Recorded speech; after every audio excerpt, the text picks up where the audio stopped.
Good morning, everyone. Today we're going to start a new topic, the inter-allied negotiations from 1941 to 1945. Last few classes, we talked about this, right? The spiral distrust between US and USSR.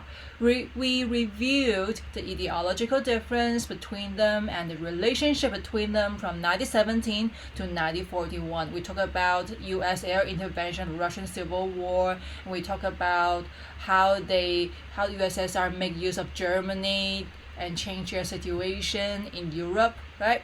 So for this class, we're going to talk about their relationship among those European powers and Russia from 1941 to 1945 and focus on the inter-allied negotiations to see how did these countries they make arrangements on the Second World War. The question you need to answer after this topic is, how did the wartime conferences intensify the rivalry and distrust between the big three?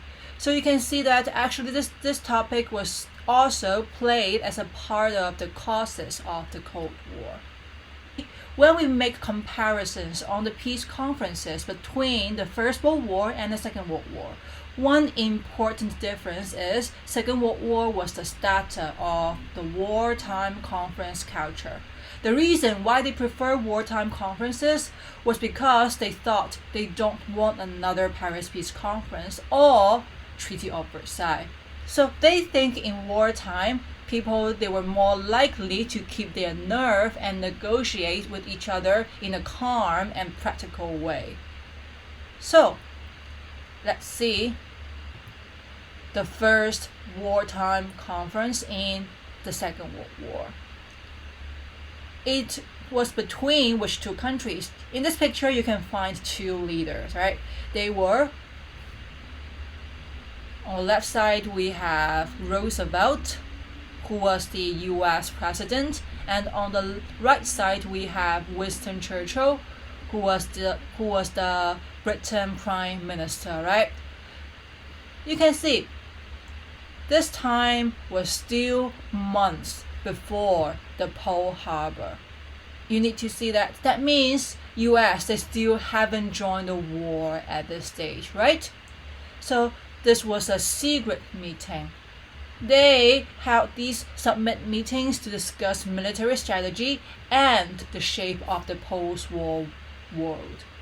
So by observing the picture from the uniform of the officials who stand behind them, are those army members or navy members.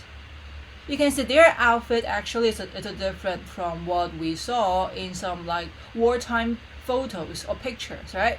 Because these uniforms are for navy members. And you can see that actually they're all standing or sitting on a wooden floor, right? It's not very normal for like a wooden floor that placed in somewhere.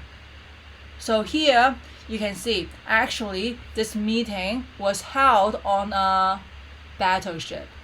This was because they wanted to keep it low profile, and this is also the reason why this conference called the Atlantic Conference, because it was held on the Atlantic Ocean.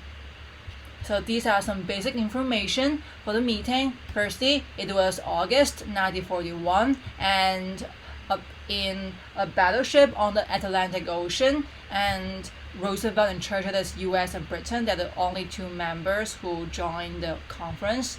So in this conference, the biggest achievements is they signed the Atlantic Charter and suggest the establishment of another international peacekeeping organization to replace the League of Nations. So the importance of this conference may be this is a time when they start to think about the idea of the United Nations, that what we have nowadays, right?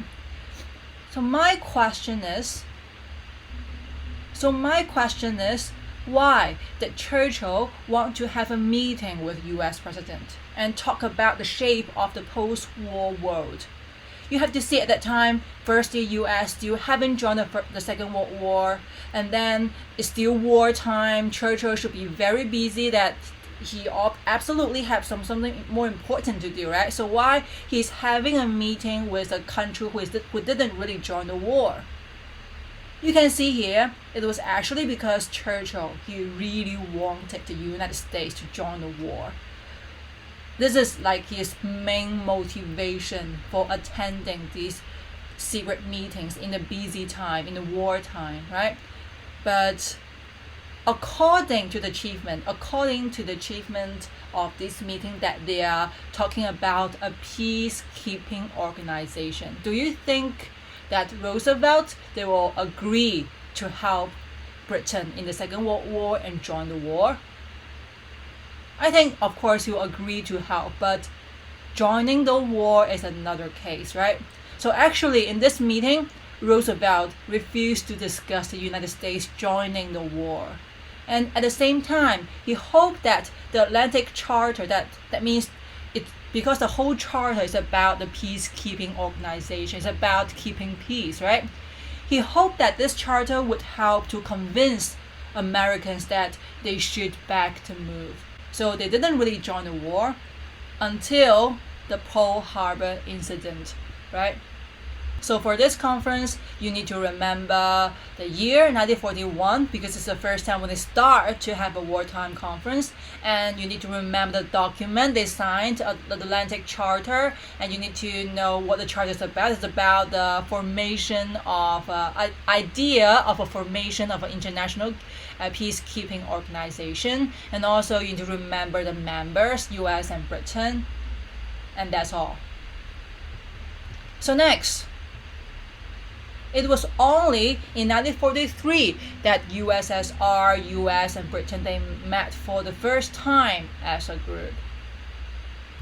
So the basic information for the meeting. Firstly, it was in 1943 and also in Moscow. That is the reason why the name is Moscow Conference, right? The participants, the big three, their foreign minister, not themselves, okay? So the foreign minister of the US, Britain, and USSR.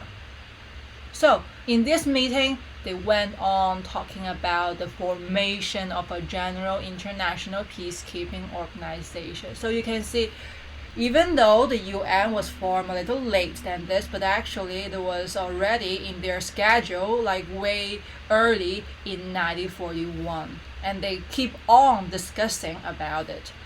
And also, they talk a little about Germany when they need to surrender all the territories that they occupied since 1938. But one interesting fact in this is China actually joined the Moscow Conference. It was the US Secretary of State insists that China, as head of a large and potentially powerful allied country, should also sign this declaration, the Declaration on General Security. So from this name, you will know about this is also about this peacekeeping organization, right? So the Chinese ambassador to Russia, Fu Pengsheng, joined.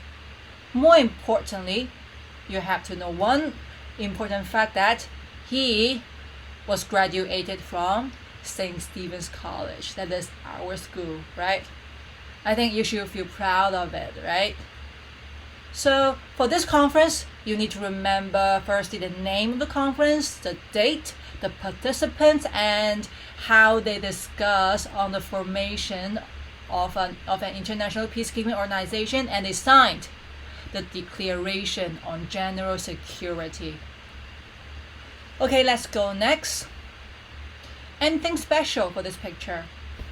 You can see we have two important leaders in the middle, Roosevelt and Churchill.